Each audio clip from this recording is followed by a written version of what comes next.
Let's talk about Google Glass. How optimistic are you that something like Google Glass can go mainstream? Well, I think, the way Google characterizes it now is that, Glass is still a beta at this point. And I think when you talk about a $1,500 price point, it's still, I think, very much intended towards developers to be able to get to experiment and develop applications on Glass. I think the reality is, if you try the product and you read the reviews, it's probably going to be a while before it becomes a real mass market hit. It is perhaps interesting to those of us that live here in the Valley and that really love gadgets and technology. But I think it's going to be a while before mainstream really adopts Glass in any broad scale way. Keith Raboy of Coastal Ventures told me 0 chance of Google Glass going mainstream. Is that too extreme? Well, I think it's too early to predict that. I certainly wouldn't make that prediction myself. I mean, I think, look, when Google bought Android in 2005, everybody thought that the idea of Google going into operating systems in mobile was absolutely nuts. Nobody thought that an American company in a land of Nokia and Ericsson and Siemens would become a major player in operating systems. And I think, looking back 9 years now, you can see that Google really executed incredibly well on that. So I'm certainly not going to count Google out on this at this point. So in terms of wearables in general, as a mobile investor, how closely are you looking at wearables?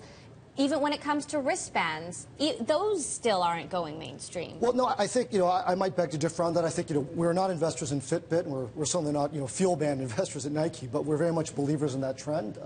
One of our investments, my partner Andrew Braccio led, is called MyFitnessPal, that aggregates a lot of the fitness and nutrition data that sits on top, essentially, of those wearables. And we think that's a very real and durable trend. So I think that the fitness aspect of wearables, I think, is extremely real, and I think it's accelerating, even if the Glass aspects are probably still in beta, as I said before. What about the idea that maybe people just don't want a measured life, to measure their life completely? I mean, I have plenty of wristbands that I don't wear. I haven't been compelled to wear them every day.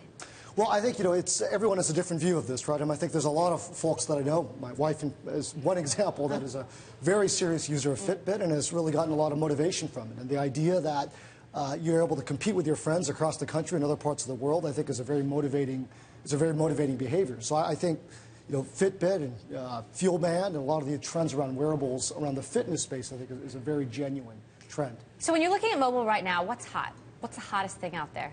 Well, I think that, if I may just a little bit of context, I think the last 5 years has been about ubiquity, and I think the next 5 to 7 years is about richness, right? So I think, to my earlier comment, Android was purchased by Google in 2005, iPhone in 2007, and now we're at about 1 billion smartphones shipped this year and about 215 million tablets.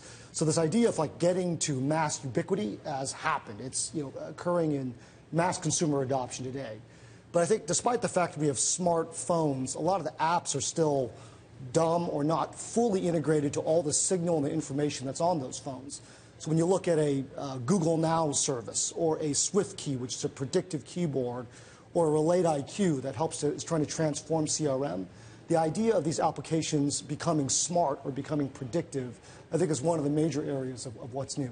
So you're speaking with the co-founder of Secret today. Secret apps like Secret and Whisper, all the rage right now. Also very controversial. Some investors very bullish. Other people like Mark Andreessen think these things aren't good for the world, aren't good for humanity. What do you think? Well, I think, first of all, I should point out we're not investors in Secret or Whisper, but I think they're fascinating services. They've had, obviously, an incredible amount of viral growth to date. I would also point out that the idea of anonymity on the internet is not a new idea. Going all the way back to Blackboard services or chat rooms, these set of behaviors that people are concerned about, plus the idea of people speaking and sharing ideas anonymously, has been around for a substantial period of time. So I don't think, now that it's on a mobile device and implemented in this way, it's not necessarily any better or worse than those previous instantiations. I do think that Secret and Whisper, I presume, I have not spoken with them specifically yet, are very likely to have to put, the right moderation and monitoring in place. And I think they have to do it, and they will do it, I'm sure, as a part of making those, communities robust. What about Snapchat? I think Snapchat's a little bit different, as you probably know. I mean, Snapchat's more about an ephemeral service as opposed to being anonymous per se. Is it here to stay? I think Snapchat has passed a tipping point where it's clearly a service that people are using as a day-to-day communication tool. So yes, I do think it's here to stay.